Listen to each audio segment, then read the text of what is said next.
শ্রদ্ধেয় মরম বাবলু ভাই, তিনি আমার একজন অত্যন্ত শ্রদ্ধেয় ব্যক্তি ছিলেন। তার সঙ্গে আমি ব্যক্তিগতভাবে পরিচিত ছিলাম। বাবলু ভাই আমাদের একজন অভিভাবক হিসাবে আমরা তাকে মানতাম, এবং বাবলু ভাই একজন সাহসী মানুষ ছিলেন। ওনার সাহসের তারিফই করতে হয়। উনি অন্যায়ের বিপক্ষে উনি অনেকটা সোচ্চার ছিলেন।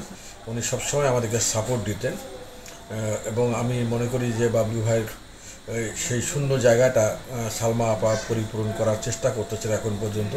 ওনার যে বিশেষ করে যমুনা গ্রুপের মধ্যে আমাদের যমুনা টেলিভিশন, অন্য যে প্রতিষ্ঠানগুলো উনি গড়ে গেছে, এই প্রতিষ্ঠানের মাধ্যমে উনি 1000 বছর বেঁচে থাকবে। উনি সবসময় ক্রিয়েটিভ মাইন্ডেড মানুষ ছিলেন।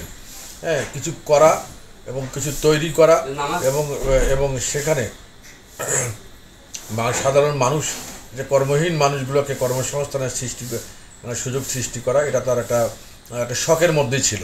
তিনি যেমন একটা যুগান্তর পত্রিকা, এটা রিনাউন্ড একটা পত্রিকা উনি করে সারা দেশের মানুষকে বস্তুনিষ্ঠ সংবাদ পরিবেশনের ক্ষেত্রে একটা দ্বার উন্মোচন করেছেন। পাশাপাশি যমুনা টেলিভিশন, ইলেকট্রনিক্স মিডিয়ায় যমুনা টেলিভিশন একটা উল্লেখযোগ্য জায়গা দখল করেছে। Jamuna group, Jamuna future park, অনেক কিছু উনি করে রেখে গেছেন। সেটা ধারাবাহিকভাবে চলমান আছে।